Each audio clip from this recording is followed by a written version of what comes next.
Al-batil innal batil kana zahuqa. Jadi hari ini kita telah menyaksikan bahawa kematian itu benar, dan setiap yang hidup pasti akan menemuinya. Kullu nafsin dha'iqatul maut. Setiap nyawa itu pasti akan merasai kematian. Maka ini adalah satu tazkirah, satu peringatan kepada kita semua yang hidup bahawa kematian itu pasti datang. Kiamat kecil itu berlaku pada setiap individu yang bernyawa. Dan inilah realiti yang kita akan lalui setiap hari, setiap ketika, di mana pun. Tidak ada siapa pun yang akan terselamat daripada peristiwa ini. Tidak akan siapa pun yang akan terselamat daripada kiamat kecil ini. Maka marilah kita sama-sama mempersiapkan diri. Kerana Nabi mengatakan bahawa Al-Kayyisu, orang yang cerdik itu adalah yang mengetahui bahawa adanya kematian, dan dia mempersiapkan dirinya untuk kematian.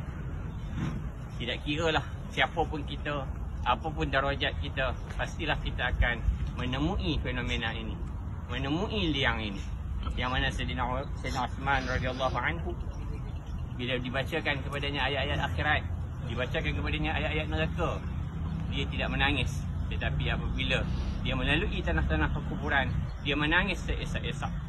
Maka sahabat-sahabat yang ada ketika itu bertanya, "Wahai Uthman, engkau tidak menangis kepada akhirat, engkau tidak menangis pada azab-azab neraka.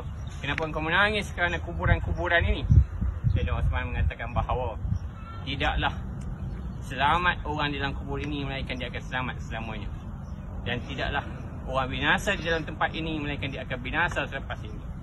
Marilah sama-sama kita mempersiapkan diri kita untuk masuk ke rumah terakhir kita ini. Tidak kiralah betapa besar pun mahlika yang kita bina di atas muka bumi ini, pastilah di sini juga kita akan dikebumi, tempat destinasi terakhir kita. Maka sebelum kiamat yang besar datang, kiamat kecil ini pasti akan menjemput kita semua. Marilah sama-sama kita mempersiapkan diri kita untuk kembali kepada Allah. Kerana siapa yang mengharapkan berjumpa dengan Allah, maka pasti dia akan berjumpa dengan Allah. Tetapi siapa yang merasakan dia tidak akan kembali kepada Allah, pastilah dia akan dicampakkan ke dalam neraka. Dalam satu hadis yang diriwayatkan oleh Bara bin Azib, menceritakan tentang bagaimana keadaan seseorang itu apabila telah menerima sakaratul maut. Dimulakan hadis itu dengan cerita ciri-ciri kematian orang beriman. Apabila dicabut nyawanya oleh malaikat Israel, dia akan dibawa, dicabut dengan sangat lembut, dengan sangat tertib. Lalu dibawa bertemu dengan Allah Azza wa Jalla. Diketuk pintu langit. Lalu pintu langit bertanya, "Siapakah ini?" Dia mengatakan, "Hamba ini si Fulan bin si Fulan yang telah mengabdikan dirinya kepada Allah." Lalu yang ia bertanya berkata, "Alangkah wanginya dia." Teruskanlah. Mereka memuji-muji jenazah tadi, memuji-muji roh tadi. Lalu dibenarkan sehingga dia bertemu dengan Allah. Lalu Allah, bila mereka minta izin untuk naik bertemu dengan Allah, Allah kata, "Aku telah redha kepadanya dan segala perbuatannya. Kembalikanlah dia kepada tanah, kerana daripada tanah dia datang, kepada tanahlah dia kembali." Lalu dikembalikan dia kepada tanah, dikebumikan. Lalu dibukakan baginya pintu-pintu syurga, diperlihatkan sehinggalah berlaku hari kiamat. Sebab itulah kubur orang-orang beriman diceritakan seperti taman daripada taman-taman syurga, kerana mereka mempersaksikan syurga Allah sampai hari kiamat. Kemudian diceritakan pula dalam hadis yang sama bagaimana orang-orang kafir apabila mereka mati, mereka mati dengan bau yang sangat busuk.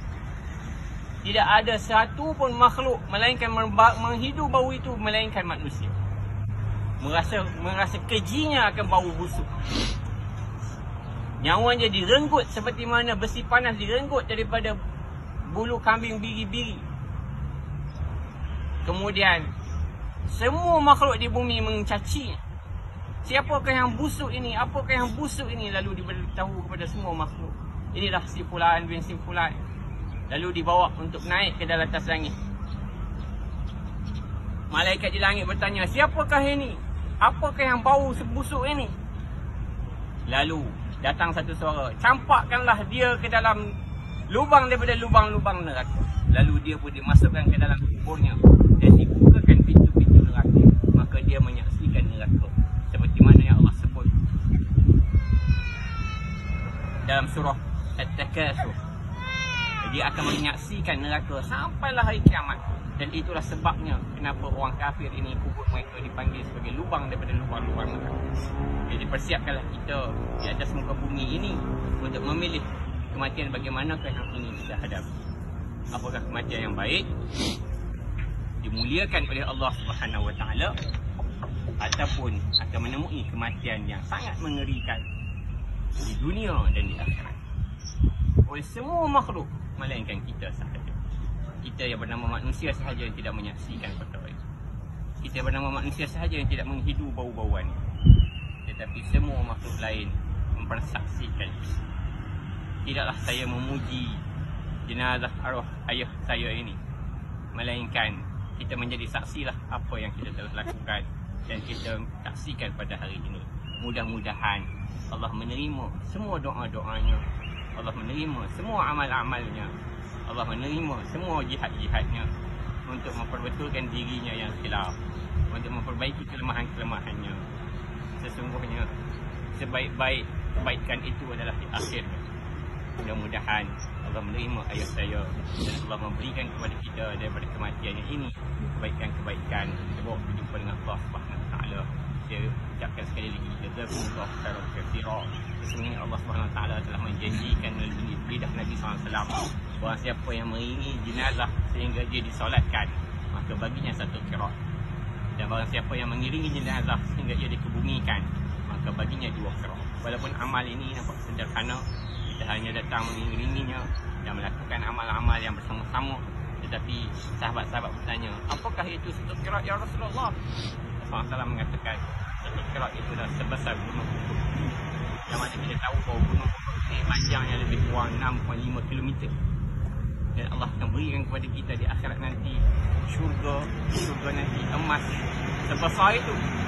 Dan barang siapa yang telah solatkan tadi dan mengiringi sehingga dalam kubur, maka mudah-mudahan menjadi syafaat untuk beliau dan juga menjadi amal saleh. Qul hadza wa astaghfirullahi wa lakum. Assalamualaikum warahmatullahi wabarakatuh.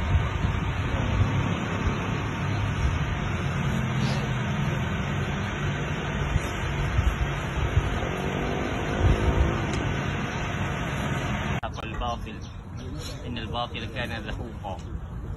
Jadi hari ini